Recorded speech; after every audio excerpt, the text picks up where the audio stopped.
Welcome to the Profitable Hospitality Podcast with your host, Ken Burgin. Making business management easier, less stressful, and much more profitable. Welcome to Profitable Hospitality, Podcast 233. I'm Ken Burgin. Today I'm talking with Trudi Yip of the Numeric 8 bookkeeping and accounts management business, which she started in 2006. She has more than 20 years' experience running small businesses and comes from a family of entrepreneurs. She first learned about business as a child by counting potatoes at the Sydney markets well before dawn. You'll find the show notes for today's podcast at profitablehospitality.com.au. Look for the podcast link up the top. And don't forget to connect with Profitable Hospitality on Facebook and with me, Ken Burgin, on LinkedIn. Hi, it's Ken Burgin here from Profitable Hospitality. Today I'm talking with Trudi Yip and we're talking about counting potatoes for business success. That's a bit of a weird title, isn't it, for a podcast? And it'll make sense when Trudi explains her new book, which she's just published. And I was at the launch recently and, boy, I was surprised. It's huge turn up of people there. It was really fantastic. She's got lots of fans and she works in the field of numbers and bookkeeping and has got a very interesting background in family business and taking her creativity in different directions. Anyway, we're going to talk business and hospitality business today. Trudi, great to talk to you today. Hi, Ken. So I always start off interviews talking about food. So what's your favourite restaurant meal if you go out? Oh, anything with pappardelle. I love pasta, which is could be. Oh, nice. I love it. I love Italian food and fresh pasta wherever I can get that. And when it's on the menu, I'm there. Okay, nice. And the big flat noodles, I always find them a bit messy to eat, but make sure I'm not wearing a white shirt. Totally, but love it. Nice one. Okay. Yeah. So you published your book recently, which is called Counting Potatoes. Just tell us a bit about the book and, congratulations on bringing all the things, the ideas in your head down to a book too, because I guess for many years I've thought, a book would be nice, but just never happened, and you've done it, so good for you. Well, as an 8-year-old, I used to count potatoes down at Sydney markets, and Sydney markets being part of my life and still today. So this is the big fruit and vegetable markets in Sydney that kind of supplies the whole city and a lot of the East Coast, really, doesn't it, I think, as well? Yeah, well, it's actually the biggest market in the Southern Hemisphere. Wow. To give you a sense of how big it is. And, the life down in the markets is an interesting one. And I suppose unless you're part of it, it's very hard to explain the life in the markets to anybody outside of that. And to be able to bring this into a book with elements of my childhood, as well as, I run a successful bookkeeping company. So to combine those two, I suppose, business elements and bring it back into fundamental basics of business and be able to share that in a book, I had to do it. Yeah, well, a few things sort of pop into my mind, and I've been to the markets, very early. Well, my idea of early is 6 a.m, but for you, I think you said when we talked, it's all over by 6 a.m. Correct. You will try midnight. Yeah. So there's kind of like another world there. Totally. And just really looking forward to hearing, all the things you talk about family business, because when I look around at, restaurants and cafes, it seems to me that a lot of times the family business, building on that success and that sort of loyalty and then the division of labour is just really just such a huge part of strong businesses. Well, let me put it another way. I see a lot of the very strongest businesses, certainly in Sydney, are based around strong family connections, and they've kept up to date too. They haven't let Dad kind of like rule the roost too much. He's had to move on, Dad or Mum sometimes. Yeah. So to give you an idea, the family business has been going for 77 years now, and I'm part of the third generation. So to break the traditions of what my grandfather did and what my father still does, it's a hard one, but it's keeping up with the times. And dealing with customers is another part of it. So, bringing social media into today's world has been hard for my father to understand. In actual fact, I think I've really given up trying to explain it to him on how it works. You just say smile for the camera. That's right. So there's been so many new technologies. We provide potatoes and onions and all the hard vegetables, and that's what Dad knows. And he knows the old-fashioned service, dealing with restaurants and providors and, the hospitality industry face to face. But bringing technology into that, has been very new for him. But when customers are coming up to him and saying, "Oh, yeah, I saw Trudi post this on Instagram and I think it's fantastic," or "What potatoes were there? We want some of those. We want to try some of those." It's a totally different world for You Dad. get a phone call straight away, do you? What the? Yeah. And, just recently I work with the executive chef and the head chef at the Centennial in Wallara, and we experiment with potatoes and try I remember and work out that photo series you put up of those. Yeah. So when chefs are making chips, for instance, it can make or break a dish, right? So when you're making fries. Mm-hmm. And they want to know what potatoes you use, at various times of the year. So the best way to do it is to experiment. And for me to be able to go in with Chef Russ and Justin North and go through the potato range and say, right, this is current. Let's go with what has got the highest sugar, what hasn't, and work with where in the market we should be with these potatoes.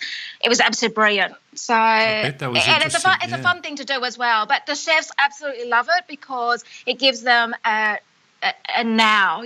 What are we buying today, and what is going to make our dish? Because fries can make a dish, can't they? Mm-hmm. So. Yeah, absolutely. Aren't we all addicted to that kind of crunchy greasiness on our lip?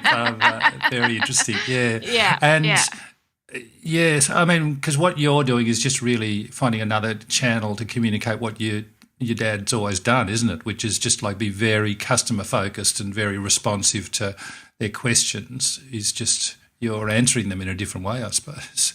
Yeah, and also understanding your customer. Can I just bring the book into play here? Yeah, please. One of the subjects that I have is onions, and peeling back the layers to understand your customers. Now, you can visualise this onion, and especially as a kid, right? You visualise this onion, and as a kid, when you got a rotten onion, you'd be peeling it back, and all you'd be doing is crying, of course. And do you still cry from doing onions for so many years? Yeah. Does it go away, or does it? It's the last thing I chop in the kitchen, right? Right. So, but really, when you also visually look at an onion and how many layers it has, I brought it into the book to say, well, it's a bit like understanding your customer, and it's what we do in today's business. If you understand your customer, hopefully your recipe will be right as far as, bringing in the business. So, well, let's expand this. Onions is the second chapter in your book. Potatoes is the first one. But we're talking onions. You say to truly understand your customers, start peeling back the layers. So just to expand that a little bit more, because you've got the 6 sort of chapters, 6 ingredients, and onions. I think, we've talked about tiers, we talked about layers. It's that sort of, what is it? The acid of onions is a kind of foundation for a lot of recipes to success, isn't it? Yeah. So, if you need your customers at the end of the day, and one thing, there's a couple of examples I can bring into play as far as restaurants and cafes. So, do they understand their customer, and who are they targeting, firstly? Because you see so many menus and they look quite confusing. What is their thing? Yes, and all over the shop. In order to stand out, you need to have your signature dishes as well as just understand your demographic and who you're targeting. And then the runoff of understanding your customer in your cafes and restaurants here is those repeat customers. It's much easier to have a repeat customer than it is to try and get new customers each time. So that's where the onions come into play. Understand your customer. Understand them really in detail. Yeah. Nice. So with some of the clients you work with, because I know you have a lot of hospitality clients, where have you seen a business that suddenly got this and suddenly started doing things differently, maybe with their communication, or just you'd mentioned menus being simpler and less confusing? Yeah. So there's a restaurant up in the Blue Mountains that we work closely with, and he's a fine dining. He's got a hat as well, and he understands his customer because he knows what days to open. Firstly, where his biggest I'm going to say sales come through the door, or seats, and where the profit's going to be on those days. Why open on a Monday, Tuesday, Wednesday for him when his clientele are mainly on the Thursday, Friday, Saturday nights? Why invest in the staff? Why invest in all the overheads to open up on days where it's not going to be profitable for him? So why do it? He spends his time sourcing fantastic product on those days that he's not open. He makes sure that his menu is absolutely top notch, and truly knows his pricing as far as running the restaurant. So it's really concentrated down to kind of just the parts that work the best. And sounds like if he's not opening on certain days, he's actually making sure he's got a life as well, because that's the stress out for a lot of our mutual clients, isn't it? Just like, and when they're that stressed and that kind of their minds are going in every direction, you just can't be strategic or wise or and have that passion. He's so passionate about when he delivers on those days. Each dish he's so passionate about. Right, nice. I like it. And I suppose because he's been able to spend some time, he's a family man, so he's been able to spend some time with the kids early in the week, and find the ingredients that he really wants to work with. So of course, by the time it comes to when the restaurant's actually open, of course those dishes are going to be top notch. Yeah, nice one. So good on him. Yeah. But I've got another example. It's another cafe actually in the Blue Mountains as well. She's open 7 days a week.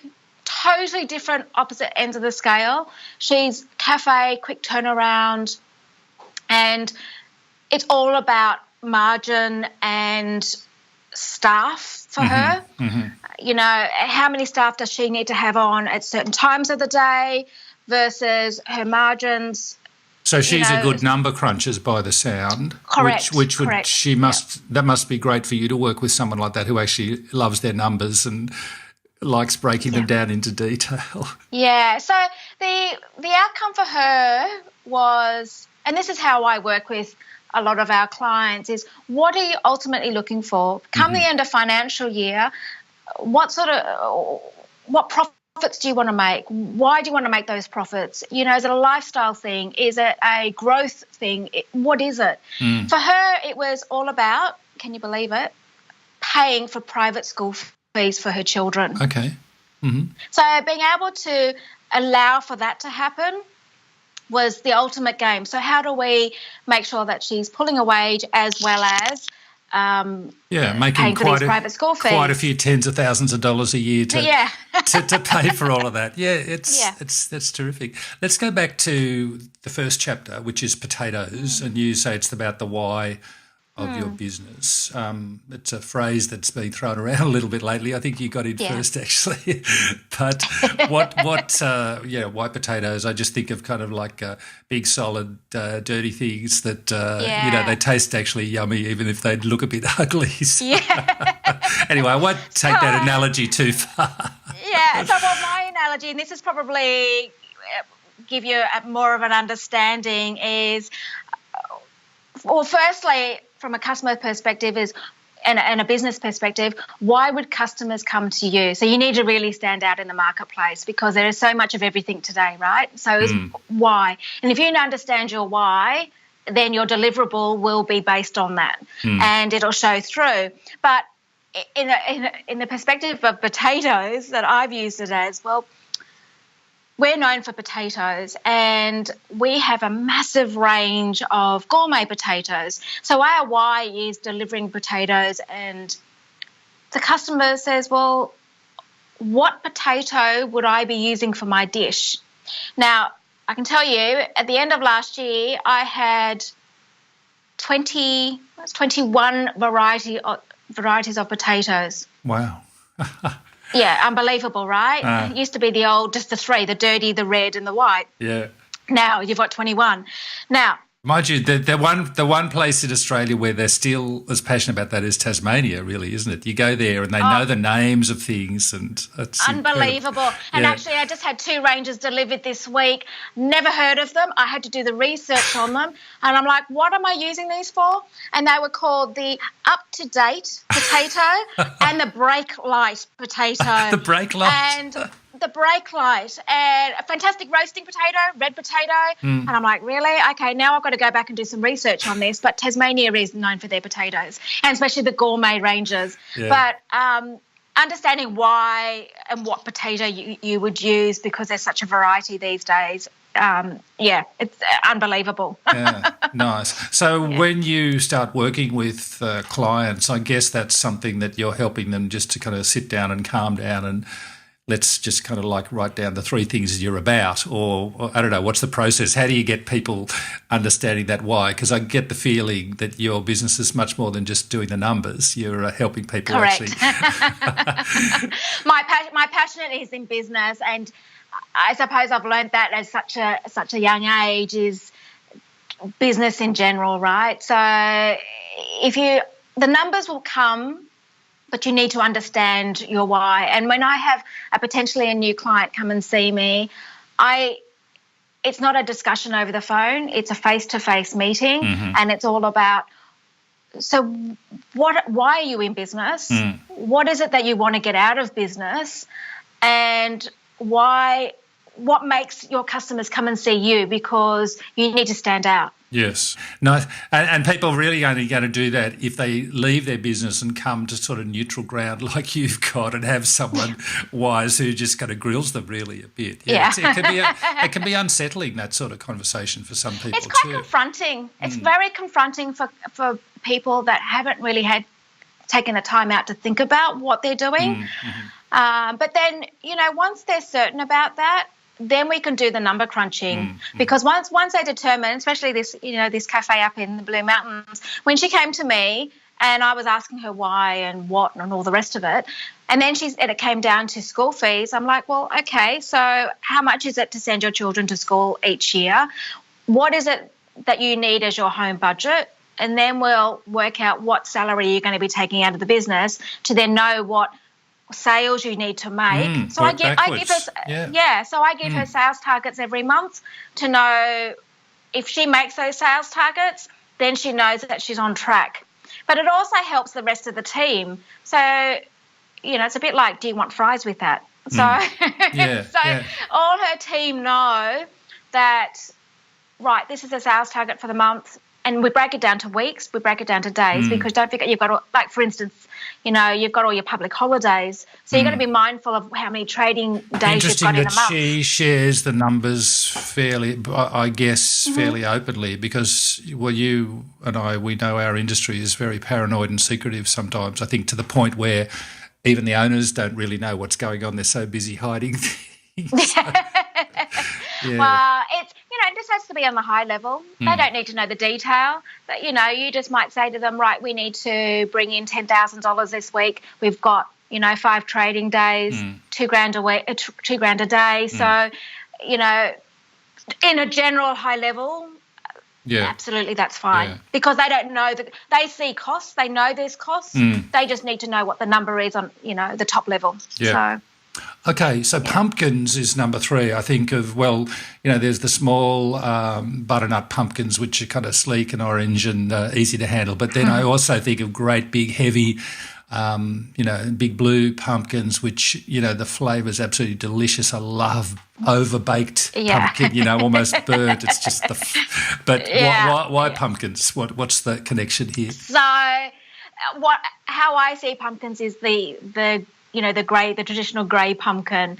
And the traditional grey pumpkin has been around forever. So I figure that if they've been around forever, I'm sure that there are a lot of businesses would be around forever as well if they just brought their, the good old-fashioned customer service. Mm-hmm. So what I find in today's society that too many people use email as a form of communication. Sometimes the customer just needs a phone call or a face-to-face. And I think that's forgotten about. It's too easy to send an email. It's too easy to send a text. Yeah. But, I do this with my customers that I will go and see them. They'll say, you don't have the time to do that. I'm like, it's the reason why my customers have been around a long time, especially, with Numeric Eight, the bookkeeping service. We've been going for 11 years now. And some of those customers that we have been going on for that amount of time. We've had them, we tend to only, if we're going to lose a customer, it's only because they've sold the business or they've closed it for their own reasons. So I bring in this element into this business and I will see them. I will go to them. It's not very often a bookkeeper will go and see a customer. And it's like, well, why not? You need to know what is influencing some of these numbers perhaps. Are they going through a family crisis? There's other external factors that come into play when running a business. So I'm thinking of a connection with someone I know who has a restaurant. They've got a couple of great function spaces, and they're just busy all the time. And I said, "What are your show me your function menus?" And she basically said, "Look, we just do what people want. Of course, we've got guidelines, and sometimes people want lots of suggestions, but it's just totally, what do you want? We'll deliver." Totally customer focused, kind of connecting with what you're saying. Just old-fashioned, just we'll make you happy. Yeah. Just give us the chance. Yeah. And I think that's what people forget, that we're just going at such a massive pace these days. We're always chasing our tail.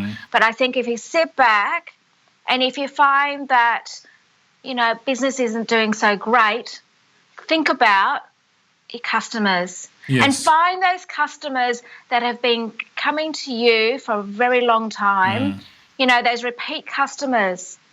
Next time they come into the restaurant or the cafe, welcome them with a hi, use their first name. Yes, yeah. You say in your book, you just mentioned, you had a little saying, consistency creates trust. And I just thought, oh, that's so true. I know a restaurant, you may know it, Malabar, an Indian restaurant in not far from here in King's Cross, and I just know totally consistent, friendly, warm, comfortable. Hi, Ken, how are you? Great to see you back. It's just like, I'm a lifer. I've actually only been going there a year, because I haven't discovered it that long ago. Yeah. But it's like, if they don't change anything in a good way, I'll never leave. Yeah. Well, eating at a restaurant and cafe, I say eating it should be an experience.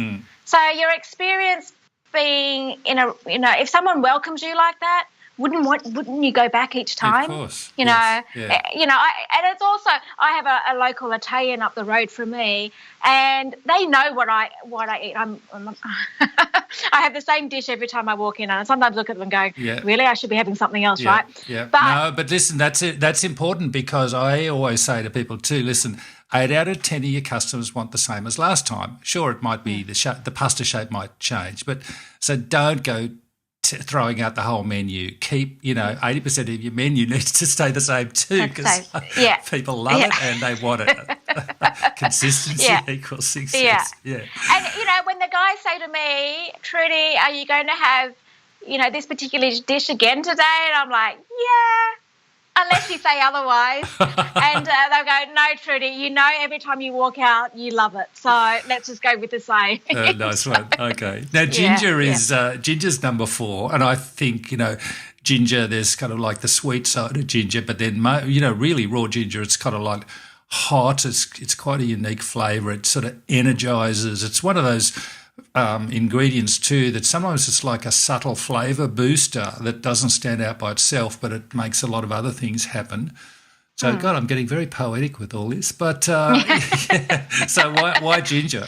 So building relationships is so key, whether that's internal or external. When I say internal, it's with your team. Mm-hmm. So, for an example, when you're working in a kitchen, the communication that needs to happen between, the team that's delivering a dish, your chef, your sous chef, your apprentices, all of those that are in the kitchen, communication is key, right? Mm. So I think that if a lot of these kitchen people need to have their group team meetings to understand people's personalities, understand how they communicate. Yes, this is good because, in a way, I see a lot of hospo businesses that it's almost like communicating with the customers is easier, email blasts, a term I hate, or, lots of social media activity, but the subtle, strong and consistent internal communication they're often quite weak at. Yes, and I think that's where it needs to start. It needs to start inside internally before you can go external to your customers. If you've got the right message, your team is on the same page, that means your communication to the outside world is going to be, somewhat, I'm going to say perfect, but not never in a perfect world. But, it helps if your team is all on the same page. Yeah. And, there's a restaurant not far from us and it's really funny because the chef says to me, we have a no BS policy. And I said, what do you mean by that? He said, if you want to have any BS in this kitchen, you're out. And I think it's fantastic. Yes. It's the first thing he says when a new staff member comes on board because there's no airs and graces. It's just get on with the work. We are working as a team. So don't be snooty about where you're placed within the team. We all have roles within the kitchen. So don't be thinking that you're better than the person, than your apprentice, for instance. Because we're working as a team. Communicate. I love it when the C word's communication. The other C word I'm hearing more and more, fortunately, is culture. And when it's now in explicit, we talk about, we use words communication and culture instead of culture has always been there. You can't have a business without a culture of some sort. But now people talk about it and realise things need to improve and, being a bit more objective about it, it's powerful, I think. No. And I think I'd like to see more of it in kitchens. It's good. And it'll only happen if we just keep talking about it like we're doing right now. Nice one. Garlic is your 5th vegetable. Yeah. And I'm just going left field here a little bit with garlic. I'm not sure if you've tasted the newish type of garlic. You've got black garlic and you've got smoked garlic. I've had smoked Absolutely garlic. Amazing. Yeah. You need to try some when black I had garlic. it, I didn't really kind of stand out anything. But how is it? Have you seen that used successfully? Yeah, so I've used black garlic, sprinkled it on a salad that way because it's already fermented. So it's fantastic. Because it's already fermented, you can just eat it raw. And with smoked garlic, fantastic in stuffing. When you're stuffing a chicken, put it in your stuffing. And it's got quite a strong flavour. So, it's only newish on the market. A lot of chefs are trying it at the moment, experimenting with it. And, it's great to see not just your standard type of garlic. So you connect garlic with leadership. How so? Yeah. And it's to do with, strength as a leader. So garlic, you have varying strengths, right? So I'm saying as a leader, in the kitchen, as the manager of, you know, the restaurant or the bar or the hotel, you know, you need to know your own strengths and weaknesses, so then you can bring in the best people that you can. You know, surround yourself with the people that know better. Yeah. And allow for that. You know, allow for people that know various aspects of the business, because you're not going to know everything. And I think if you admit that to yourself, it only forms a stronger team. So, I think about the type of work that you do. I mean, the numbers and the kind of the detail work and the checking and the double checking and spot checking and all that sort of thing. I mean, that is just not part of a lot of people's DNAs. And in hospitality, a lot of people are they're doers, they're makers, they're hands people, they're communicators.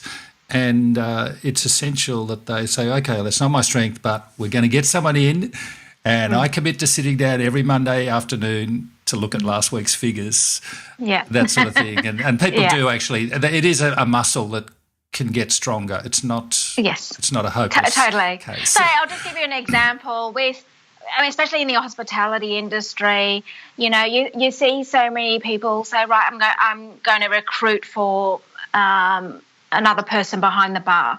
You're trying to create a culture in that bar. So sometimes the person, like the floor manager that will recruit and do the interview, sometimes they get too personal with that interview. So why not have a HR manager to do that for you? You know, because they're going to be a little bit more, I suppose, you know, objective with what you're trying to create, who they're working with, and bring that culture into play. So it's not that one-on-one interview, I suppose, if you like to say. Yeah. And I do it with my business. You know, my weakness is I'm not very good at interviewing, and what do you? I suppose, are you too black and white with it, or are you? I am. I'm very black and white, and I think you need to have sometimes a little, you know, shades of grey in there. So I actually have a HR manager that you know does all the interview process, and then I come in right at the end because my bit is more about the culture as far as who I want in the business. Yes. And I can be very black and white with that still. So, but if I'm right at the end of that process, after they've just gone through a, you know, 2-step process with the interview with the HR manager, an interview technically with my 2IC, then bringing me into play, I already know that these 2 others have given the go-ahead, and I'm just the last person at the end of that. And you know, and then that becomes a strength, right? It becomes a strength with the whole team because we all know our place. Do you ever overrule that the choice of those 2 people? Rarely. It's not very, very rarely. That'd be a great relief for you too, to know that you actually only go to see people who are probably pretty fantastic. Yeah, nice one. Well, I've actually had people start here, and I've only met them on their first day because the trust that I have with my team. You know, you surround yourself with the right people, right? If you trust those people in their role that they're playing, you're making me think of, you know, a lot of restaurants. You know, they're small. You know, well, it's actually surprising. There might be 20 or 30 staff before you know it, but it's still pretty small in some ways. And I just love it when, especially, you know, as we've been talking kitchen, when the head chef, who's got a lot of, you know, serious responsibilities, knows to delegate things to the 2IC or the apprentice. They know who's the person who is really detail focused and they'll check the invoices and they love finding things that are not right. Or someone else who's just, you know, just got a really good palate for flavours or something, and they let them handle it. You know, it's like that. The good leader is a delegator, like you're saying that you do with people. I like but also, you know, like staff rostering, for instance. If your head chef, and if your head chef is not one of great people skills, you know, why don't you find someone else within your team that is fantastic with the rest of the team and sort out the roster? Because sometimes those rosters, you know, they can get a bit nasty because, you know, who wants to work? So, you know, understand your weaknesses and then just delegate the role to someone that's stronger in that field. Nice one. Now, we've had the 5 vegetables. Now you wrap it up with watermelons, green on the outside, sweet on the inside. Why this? Well, I see a watermelon as being hard on the outside, and then as you get deeper and deeper into that watermelon, wow, how sweet is it? So, and how I relate to that is, this isn't easy. Nothing's easy. So, but if you put the hard effort and hard work into something that you're truly passionate about, then you will taste that sweet success. And that sweet success can be anything from, money to your lifestyle, to where you wanted to achieve, you've created a business plan. So, your sense of achievement, personal achievement, business achievements. So there's a whole lot of things where that sweet success can be, and everyone is different, I mean, that example I gave with the school fees, the fact that they can pay the private school fees now after all this hard effort, checking their margins, going through their staffing, their rostering, the margins where it's not only staffing and rostering but also their cost of sales. Paid school fees now, that's sweet success for them. So it can be different for everyone. And really your work is making people acknowledge that, sure, hospitality, there's lots of people say it's about creativity and, sharing with people and being hospitable and all the rest. But if the numbers don't work, you don't sleep, it's no fun, and all those other nice things don't happen. Yeah, it's horrible.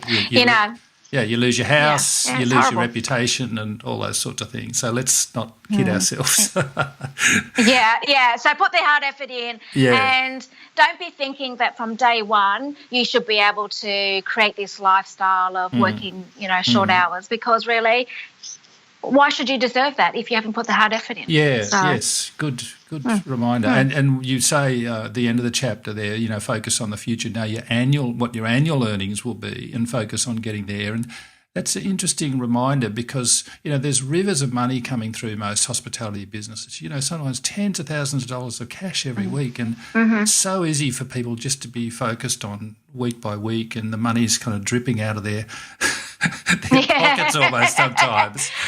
But the annual thing is... They're seeing today. They're seeing today's dollar, and they're not... I always say it's about tomorrow. So, think about the future. Save for the rainy days, because especially in hospitality, when you have... It's seasoned. Yes. Month to month it's season. I mean, January, depending on where you're located, January in some places is absolutely dead. Yes. So, you might be having a fantastic December, but remember, you've got expenses in January that you need to cover. So, be thinking the classic forward. one, that one, isn't it? Totally. All that Christmas money and then the bills arrive.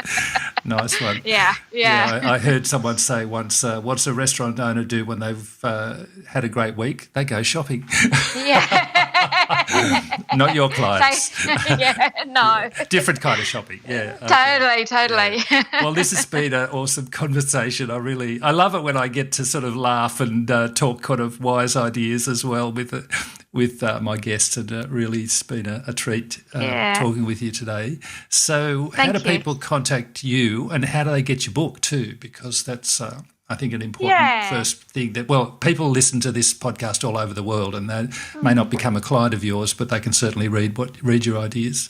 Yeah, so you can go to my website on www.trudiyip.com, so Trudi, TRUDIYIP.com, or otherwise the bookkeeping company Numeric 8 as in Alpha 8, or otherwise check us out on Facebook and Instagram. Nice. Yep, and you're pretty busy on Instagram. I like it. You've got a couple of different accounts, actually, haven't you? Yes. And you obviously enjoy it, which means you keep doing it. I love it. Yeah, nice. Communication. It's all about communication, right? And it's amazing the people that you get introduced to, the people that you find, people that find me. So, it's great. Excellent. Great talking to you. Thank you. Thank you, Ken. Wow, I really loved that interview with excellent advice for all types of hospitality businesses. You can find more information about how we can help you with business improvement at profitablehospitality.com.au. Signing up is simple, and we have flexible membership options. Hope to connect with you soon.